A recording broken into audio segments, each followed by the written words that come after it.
अस्सलाम वालेकुम जी, मैं हूं मारिया अली। आप देख रहे हैं मेरा चैनल। बात करेंगे बिलाल पाशा कत्ल केस के हवाले से। बिलाल पाशा का कातिल जाते हुए डीवीआर भी साथ ले गया। मैं आपको बताती चलूं कि डीवीआर जो है वो सीसीटीवी रिकॉर्डर होता है जिसमें हर चीज़ जो है कैमरा महफूज करता है। वो अपने साथ वो लेकर चला गया है। बिलाल पाशा के कत्ल के वक्त कौन कौन घर में मौजूद था, कौन कौन सा दोस्त वहां पे था, जिन दोस्तों ने पहले बयान दिया था कि हम बिलाल पाशा के साथ थे, उन्होंने पुलिस के सामने झूठ क्यों बोला, मुसलसल दोस्त जो है वो झूठ क्यों बोल रहे हैं, दोस्तों का क्या लेना देना बिलाल पाशा के कत्ल से। मोबाइल जियो फेंसिंग में कातिल जो है वो बेनकाब हो गया। बिलाल पाशा के घर वाले इंसाफ के लिए कोशिश आखिर क्यों नहीं कर रहे। क्या उनका बेटा जो है उन्होंने ठीक है गोद लिया था, लेकिन गोद सड़क से तो नहीं उठाया था, गोद उन्होंने अपने भाई से लिया था। भाई जो है वो भी हयात है, यानी कि उनके असल वालिद साहब मुख्तलिफ लोगों को इंटरव्यूज दे रहे थे उनकी फौतगी के, यानी कि उनके कत्ल के दूसरे दिन से उनके 4-5 भाई भी हयात हैं माशाल्लाह।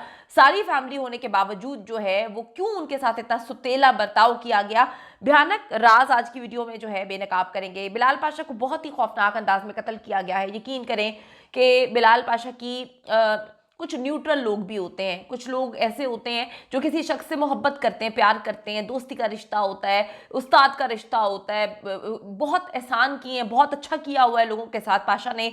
वो वहाँ पर मौजूद थे जहाँ पर उसकी आखिरी आरामगाह है, उस जगह पर गए, देखा, हर चीज़ नमाज जनाजा में ऑब्जर्व की। कुछ लोग एक एक चीज़ ऑब्जर्व कर रहे थे क्योंकि कुछ लोगों के लिए डाइजेस्ट करना बड़ा मुश्किल था कि अचानक से खबर मिलती है कि बिलाल पाशा जो है वो उसको हार्ट अटैक हुआ है। वो बाद में पता चलता है कि उसने खुदकुशी कर ली है। और हार्ट अटैक और खुदकुशी से पहले, इस खबरों से पहले जो है सोशल मीडिया पे एक अजीब सी कहानी गर्दिश कर रही होती है कि मैं बहुत परेशान हूँ, मैं अपनी ज़िंदगी का खात्मा कर लूँगा। कितनी अजीब सी बात है। वो कौन से बेगैरत दोस्त हैं जिनको मैसेज किए थे ये, वो सामने क्यों नहीं आ रहे, वो सामने आके क्यों नहीं बकवास करे, क्योंकि कोई मैसेजेस किए नहीं गए थे। उसके मोबाइल को घंटों ऑपरेट करके इन्होंने एक फजूल सी कहानी बनाकर जो है दुनिया के सामने पेश की थी। बिलाल पाशा का जी कत्ल बन्नू में हुआ था। थोड़ा सा मैं आपको बताती चलूं कि बन्नू से 300 किलोमीटर दूर इस्लामाबाद में नूर मुकद्दम को भयानक अंदाज में कत्ल किया गया, खौफनाक अंदाज में कत्ल किया गया। नूर मुकद्दम के वालिदैन, खुसूसन अगर मैं उनके वालिद साहब की बात करूं, शौकत मुकद्दम साहब जी दिन रात मेहनत करके अपनी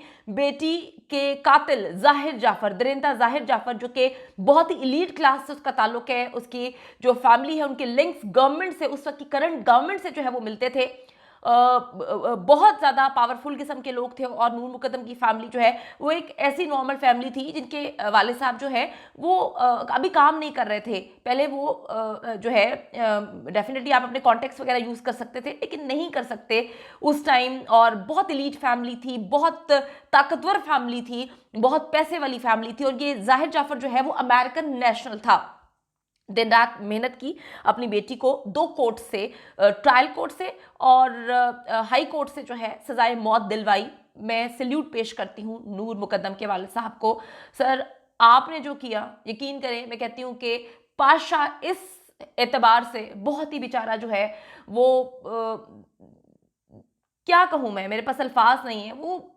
वो बेचारा सोचता होगा कि मैं किन लोगों में पैदा हो गया, मेरे इर्द गिर्द कौन से लोग थे, मैंने इतना कुछ कमाया, इतनी लोगों की मदद की, सब कुछ किया अपने दोस्तों के लिए, अपनी फैमिली के लिए, लेकिन इस एतबार से सब मुझे खोटे मिले। और ऐसे खोटे सिक्के थे कि इन्होंने पाशा के लिए आवाज़ नहीं उठाई। नूर मुकद्दम का कत्ल नाहक हुआ था, उसे कोई नहीं जानता था नूर मुकद्दम को, लेकिन उसका केस इंटरनेशनल मीडिया ने कवर किया। क्यों किया? क्योंकि सोशल मीडिया की पावर है। सोशल मीडिया पर हम लोगों ने जिस तरह से आवाज़ उठाई, हम लोगों ने जिस तरह से जो है उसको इंसाफ दिलवाने के लिए दिन रात कोशिशें की, जिसमें पाकिस्तान की अवाम ने बहुत कंट्रीब्यूट किया, उनके बगैर किसी के लिए पॉसिबल नहीं था नूर मुकद्दम को जो है वो के कातिल को 2 कोर्ट से सजाए मौत दिलवाना। बिलाल पाशा के लाखों स्टूडेंट्स हैं, पाकिस्तान में हैं, कुछ तो पाकिस्तान से बाहर हैं, बहुत बड़ी तादाद में फैले हुए हैं। ठीक है, पाशा के दोस्त, पाशा के अजीज, पाशा के रिश्तेदार, पाशा के कुलीग सब बहुत अच्छे से जानते हैं कि बिलाल पाशा किसी सूरत खुदकुशी नहीं कर सकता। एक तरफ नूर मुकद्दम की फैमिली खड़ी हुई और एक तरफ बिलाल पाशा की फैमिली है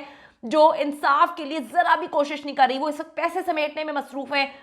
उनको बताया जा रहा है यहाँ पे पैसा है, यहाँ पे इन्वेस्ट किया हुआ था, यहाँ से गवर्नमेंट ने पैसे देना, ऑन ड्यूटी उसकी डेथ हुई है। वो इन चीज़ों में लगे हुए हैं, या वो इन चीज़ों में लगे हुए हैं कि मैसेजेस करके उन लोगों को डरा रहे हैं जो इस केस पर बात कर रहा है। उनको कोई डिक्टेट कर रहा है और वो कातिल ही है जो उनको डिक्टेट कर रहा है। वो जानते हैं कि उनके बेटे को कत्ल किया गया, लेकिन वो अपने बेटे को इंसाफ नहीं दिलवाना चाहते।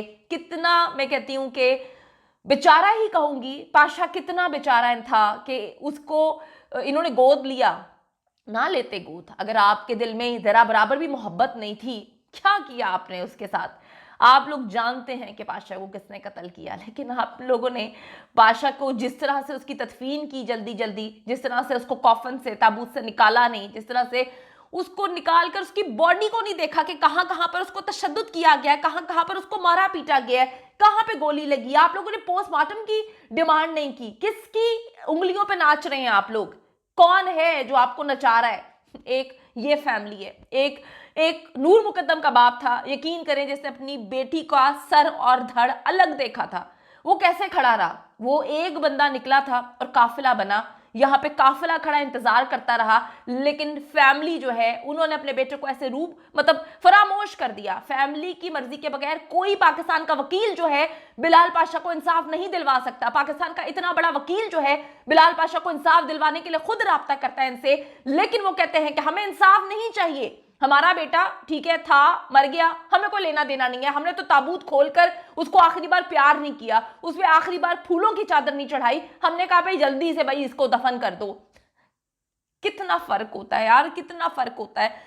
मेरे पास अल्फाज नहीं है, मुझे कभी कभी बैठकर रोना आता है कि यार मतलब आपकी ऐसी फैमिली भी हो सकती है, आपके ऐसे दोस्त भी हो सकते हैं, आप इस तरह किसी को फरामोश कर सकते हैं, आप इतने जालिम हो सकते हैं। इनके दोस्त ऐसे फरामोश कर पाए, अपने फेसबुक पे झूठी कहानियां लगाते हैं बिलाल पाशा ने खुदकुशी कर ली।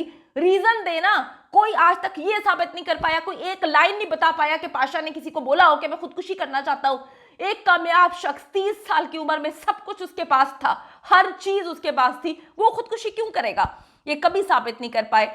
अच्छा जी, एक तरफ बिलाल पाशा की फैमिली है जिन्होंने कोशिश ही नहीं करना चाहिए, वरना कातिलों के झूठ पकड़ना कौन सा मुश्किल काम होता है। आखिरी 48 घंटों की जियो फेंसिंग करवाकर आसानी से पता चल सकता है कि आखिरी वक्त में जो है बिलाल पाशा के साथ कौन कौन मौजूद था। इस्लामाबाद की सड़क पर एक डकैती होती है जी, ठीक है, जिसमें इंग्लैंड से आया एक पाकिस्तानी, उसको कत्ल कर दिया जाता है। वारदात की सीसीटीवी अगले दिन मीडिया पर नजर आ जाती है। 4 डाकू पुलिस मुकाबले में मारे भी जाते हैं। बन्नू के कैंट एरिया में, एक सेंसिटिव एरिया जहां पर एक सीएसपी ऑफिसर को कत्ल कर दिया जाता है, ठीक है। ना कोई गोली की आवाज सुनता है, ना कोई सीसीटीवी निकाली जाती है, ना कोई गवाही देने के लिए तैयार है।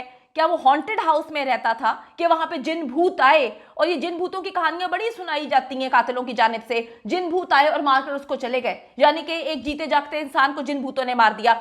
एक सेंसिटिव एरिया था कैंट, जहां पर कोई बाहर का बंदा नहीं आया। एक ऐसा बंदा था जो वहीं पर आता था, रोज आता था, और सारे लोग जानते थे कि ये इस घर में आता है। उसी ने बिलाल पाशा को बुरी तरह से कत्ल किया।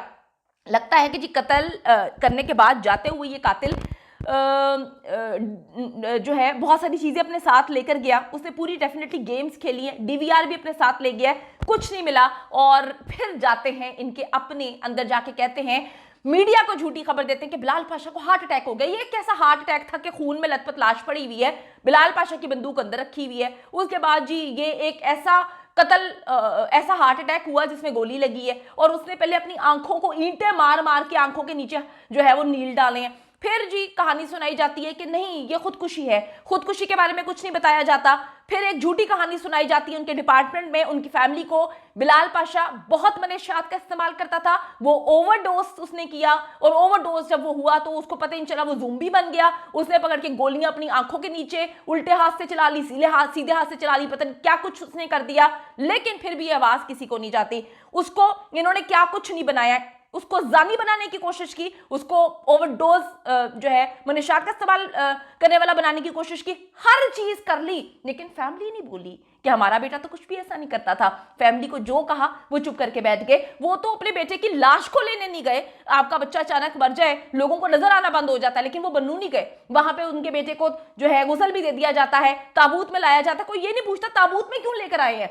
उसके बाद कहानी सुनाई जाती है अहले इलाका को कि हार्ट अटैक हुआ है। फिर अहले इलाका को कहानी सुनाई जाती है कि जी वो उसने खुदकुशी कर ली है, क्योंकि जब उसका सर सीधा कर रहे थे तो हाथ में खून का निशान, हार्ट अटैक में कौन सा खून का निशान होता है? किसके पास इतनी अथॉरिटी थी कि इसने पूरी की पूरी कहानी टोटली चेंज कर दी, किसकी ईमा पे चेंज की, फैमिली में से कौन इन्वॉल्व है, बन्नू में क्या कुछ हुआ, इसकी इन्वेस्टिगेशन होनी चाहिए। चीफ जस्टिस से खुद नोटिस की हम डिमांड करते हैं, गवर्नमेंट ऑफ पाकिस्तान से डिमांड करते हैं, पाशा के स्टूडेंट से कहते हैं, उनकी फैमिली फरामोश कर गई है, अपने टीचर को फरामोश ना करें। ये आप और हम भी हो सकते हैं। अगर हम खामोश रहेंगे तो ये दरिंदे किसी को भी मार सकते हैं। आवाज उठाएं और पाशा को इंसाफ दिलवाएं।